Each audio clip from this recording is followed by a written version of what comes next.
E aí, galera, beleza? Tudo bem? É, isso aí.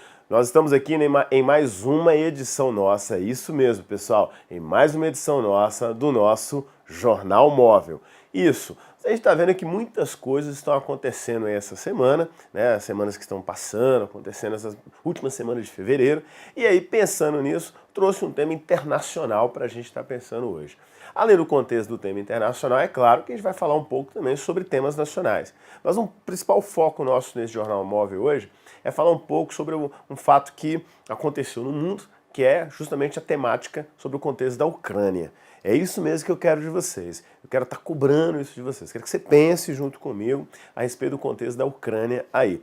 Isso no contexto nacional mesmo, né? Naquela parte ali que se diz respeito ao mundo.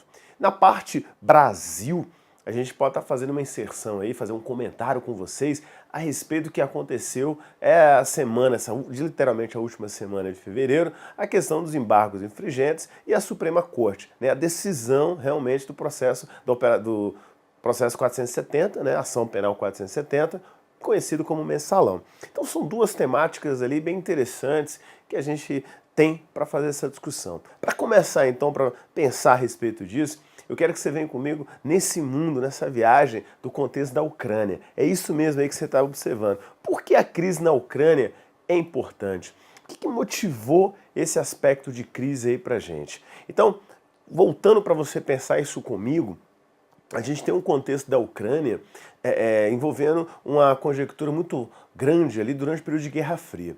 Se você parar e pensar, o contexto de Guerra Fria marcou a Rússia versus os Estados Unidos. Isso mesmo, já vem por aí. E a gente para e pensa a respeito disso e percebe que o que Vladimir Putin, o que a Rússia quer tanto com a Ucrânia, o que a Ucrânia tem tanto a oferecer? São esses pontos ali que você já começa a pensar. Os Estados Unidos, por exemplo, eles vieram com uma grande força pós o contexto da Segunda Guerra Mundial. E aí você teve a divisão do mundo, o sistema capitalista, o sistema comunista, a Ucrânia fazendo parte do processo, podemos dizer ali, russo, né, da União Republicana Socialista Soviética, e de lá para cá a coisa foi tomando corpo, a coisa foi crescendo, a coisa foi avançando. Quando termina a Guerra Fria, de um lado você teve o RSS acabando e a Rússia entrando em questão. Então sai de cena a União Republicana Socialista Soviética e vem só a Rússia. Mas a Rússia ficou com rancor, ficou meio angustiada ali nesse ponto. É aí que a gente tem que parar e pensar. Entra esse contexto da Ucrânia. Quais são os produtos? O que a Rússia tem a oferecer para nós? Alguns pontos para você começar a refletir comigo, eu coloquei para a gente pensar junto aí. Veja lá então o que você tem que lembrar para saber da Ucrânia. Destacando esse ponto aí comigo. Eu destaquei para vocês aí, ó. Depois da trégua entre governo e oposição, durar menos de um dia, manifestantes voltaram às ruas na Ucrânia. E ao mesmo tempo que ameaçam o quê? A Ucrânia com sanções, Estados Unidos e União Europeia pedem paz e diálogo. Enquanto isso, o presidente russo Vladimir Putin liga para o presidente ucraniano Viktor Yushchenko enquanto lhe envia dinheiro e baixa o preço do gás vendido ao país. Vocês chegaram então a um ponto para pensar comigo, que é justamente o contexto do gás aqui. Então, quando a figura de Yushchenko ele saiu de cena, até porque ele está na Rússia atualmente, na penúltima semana de fevereiro ele some, desaparece, né? Vira fumaça ali, onde é que ele está, sabe-se que ele já está na Rússia, nós temos a questão do gás como um dos pontos. Cabe ressaltarmos aí que da Rússia ali, para aquele contexto da Europa como um todo, o gasoduto passa justamente pelo contexto da Ucrânia. É aí que é o foco para a gente estar refletindo a respeito disso. Com essa questão toda das manifestações, nós vamos perceber que existem duas Ucrânias. Uma parte da Ucrânia voltada ao russo, né, próximo, mais perto ali do governo russo, e a outra parte da Ucrânia ligada à Europa, ou seja, à União Europeia. É o anseio deles. Coloquei esse ponto onde você pensa comigo o seguinte, melhor por dentro da notícia, ó, foca ali para a gente pensar. Para muitos, o país é o vértice geográfico, onde se disputa uma nova versão de Guerra Fria. Olha aí, aquilo que eu destaquei com vocês. E o conflito na Ucrânia já deixou ao menos 40 mortes e centenas de feridos nos últimos dias. Aí que a gente tem um foco para pensar, né, pessoal? Quando eu destaco esse contexto da Guerra Fria, nós temos um retorno àquele período. Para que você que não lembra muito bem desse contexto de Guerra Fria, a Guerra Fria foi uma luta, um fator de tensão mesmo entre Estados Unidos e a Rússia. Naquele momento, a Rússia representando o contexto comunista e os Estados Unidos representando o capitalismo. Foi um período de corrida espacial, foi um período armamentista, foram um período de conflitos onde o capitalismo queria sobrepor e chegou até onde nós temos a chamada Europa Ocidental. Dentro desse contexto da Europa Ocidental, essa Guerra Fria durou, né, de 1945 até 1989, com a queda do Muro de Berlim. Nesse contexto todo, será então que a Rússia está querendo voltar esse contexto, mas até que ponto? Ou será apenas a Rússia querendo avançar novamente, aparecer, entrar no cenário? É isso que a gente tem que estar pensando. É claro que a Ucrânia, o que está acontecendo em Kiev, as manifestações, a população nas ruas, toda essa dinâmica tem a ver com o fator financeiro. E a gente começa a perceber, a casar essas ideias. E ao mesmo tempo a quantidade de mortos. São manifestações realmente muito violentas. O que aconteceu com o Viktor Yushchenko? Ele está sendo acusado, na verdade, de assassinato. Ele matou manifestantes. E o assassinato que a gente destacou foram mais de 40 mortes ali. Isso oficialmente que se tem notícia. Não esqueçam disso ainda. Então, nessa temática toda para a gente estar pensando, a gente percebe que ele fugiu do país, hoje na Ucrânia tem um governo interino lá e o país está realmente dividido. E essa divisão do país todo, você tem o início. Olha o que eu coloco para você pensar comigo. Tudo começou em novembro de 2013, hein, pessoal? Quando Yanukovych decidiu recusar um acordo que aprofundaria os laços do país com a União Europeia, a UE. E era negociado havia 3 anos. Olha o contexto do gás e do emprego. Durante quase todo o século XX, a Ucrânia fez parte da União Soviética, até a sua independência em 91. Então, qual é o interesse de parte dessa população mais jovem na Ucrânia? O que Viktor está pensando ali? Ele, é claro, se aproxima do contexto que nós vamos ter da Rússia, até porque Putin sempre associado, sempre ajudando a Ucrânia, e, ao mesmo tempo, você nega a modernidade. Nessa ideia toda, a gente vê que o fato das manifestações terem tomado as ruas tem um fundo, né? Porque a população está com dificuldades, tá a questão do desemprego, alimentação, recursos, né? O país não está conseguindo, podemos dizer, lidar com tudo isso. Qual é a oportunidade, então? Mas a Rússia oferece o aspecto do gás, com preço menor, com descontos, toda aquela logística que a gente já conhece. E do outro lado, você tem a União Europeia oportunizando emprego para a população e também linhas de investimento e linhas de crédito. Até porque faz parte do bloco econômico, você tem um retorno nesse caso. Então a coisa é extremamente polêmica ali dentro.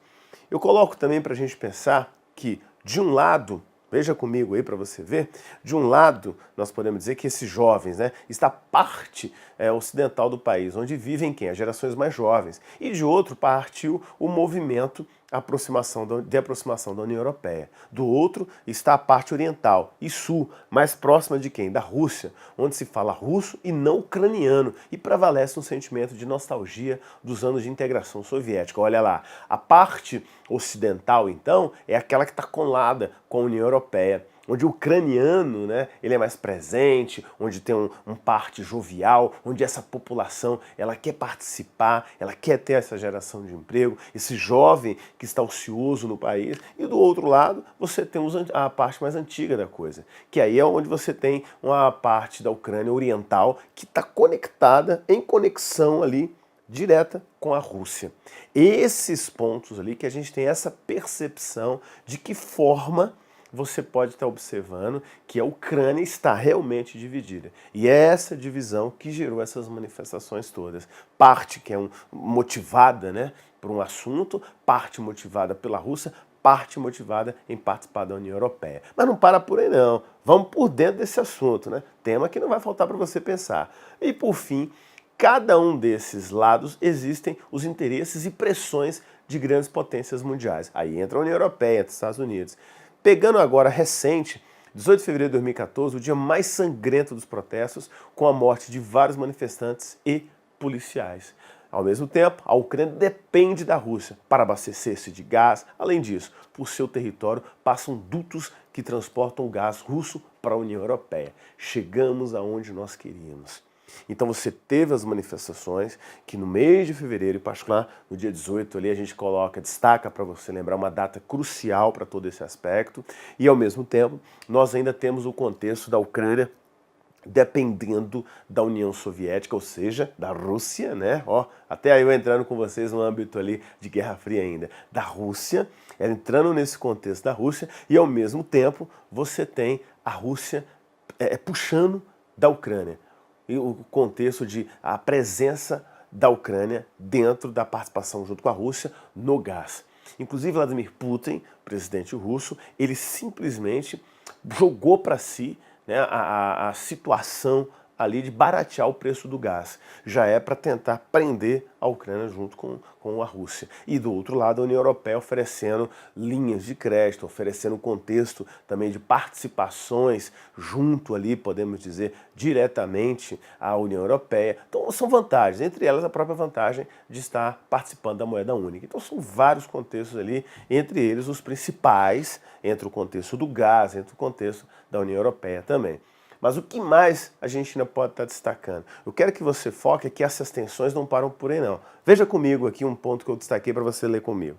Essas tensões estavam no coração da Revolução Laranja, isso em 2004, que não foi tão sangrenta, viu pessoal? Na qual o atual presidente Viktor Yanukovych perdeu poder enquanto líderes mais favoráveis ao Ocidente, como os políticos Viktor Yushchenko e Yulia Tymoshenko, subiram ao poder. Então você vê que em 2004, Viktor, ele perde parte do seu poder, no que nós chamamos então de Revolução Laranja, que não teve a mesma proporção agora do que aconteceu em Kiev, mas também já abalou a estrutura.